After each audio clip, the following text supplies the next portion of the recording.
बहुत दुख के साथ हमारे को ये बताना पड़ रहा है सारे देश के किसानों और लोगों को कि हमारे पंजाब का एक नौजवान 22-23 साल का किसान शुभकरम सिंह जो बठिंडा जिले का रहने वाला था, आज खनौरी बॉर्डर पंजाब के ऊपर हरियाणा पुलिस ने उसको गोली मार करके उसकी हत्या कर दी। और उस वक्त गोलियां चला रहे हैं, टेयर गैस शेल्स छोड़ रहे हैं, रबर बुलेट्स मार रहे हैं, जब वो बिल्कुल निहत्थे हैं और शांतमयी तरीके से पिछले 13 फरवरी से शंभू और खनौरी बॉर्डर के ऊपर बैठे हैं। लेकिन हमारे देश की सरकार, हमारे प्राइम मिनिस्टर साहब मोदी साहब बिल्कुल चुप बैठे हैं।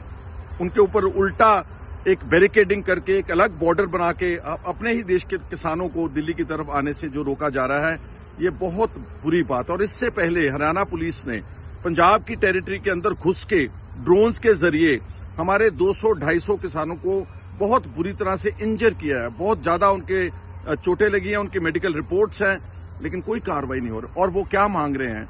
वो इस देश के अन्नदाता के लिए, किसान खेत मजदूर के लिए वाजिब MSP के कानून मांग रहे हैं। वो कोई इस तरह की बात कोई कर नहीं रहे जिससे किसी तरह का भी तनाव या खराबी। और पिछले 1.25 साल के आंदोलन में हमारे किसानों ने दिल्ली में बैठ करके ये बता दिया कि ये मुकम्मल, they are absolutely non violent. अब वायलेंस कौन कर रहा है? वो हरियाणा की पुलिस वहां से हमारे किसानों के ऊपर जो अत्याचार कर रही है। आज उस जो नौजवान मरा है, हमारी मांग है कि प्राइम मिनिस्टर साहब आप उनको खुद इंटरफेयर करना चाहिए। जो गिल्टी पुलिस ऑफिसर्स हैं उनके खिलाफ 302 का मुकदमा होना चाहिए। जो 200-250 किसान इंजर किए उनके खिलाफ, गिल्टी पुलिस ऑफिसर्स के खिलाफ कार्रवाई होनी चाहिए। और ये किसानों को पीसफुल तरीके से दिल्ली में कोई जगह एलोकेट कर दे, वहां पर बैठ करके वो अपनी बात कहेंगे। और MSP जो एक लीगल गारंटी प्रॉमिस किया था बीजेपी ने पिछली बार, और जो इनका कर्जे की बात है, एक तरफ आप 15 लाख करोड़ रुपया कॉर्पोरेट का तो माफ कर रहे हैं, लेकिन इन गरीब किसानों का, जो करोड़ों किसान के परिवार हैं, उनका किसी ने कर्जे की बात नहीं सुनी।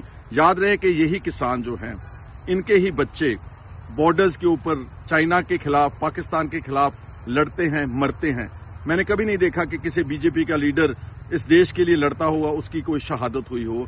तो उम्मीद करते हैं कि प्राइम मिनिस्टर साहब खुद इस बार उठेंगे, हमारे किसानों के साथ बात करेंगे, क्योंकि हमारे किसान बिल्कुल, जैसे बोल रहा हूं कि निहत्ते वहां पर इस मौसम में सड़कों के ऊपर पिछले 7 दिन से बैठे हों और अपनी जायज और लेजिटिमेट जो उनकी डिमांड्स हैं उसको पूरा करवाने के लिए आंदोलन कर रहे हैं। उनके खिलाफ इस तरह का अत्याचार करेंगे तो ये समझ लेना कि उस भगवान और इंसानियत के खिलाफ आप अत्याचार कर रहे हैं।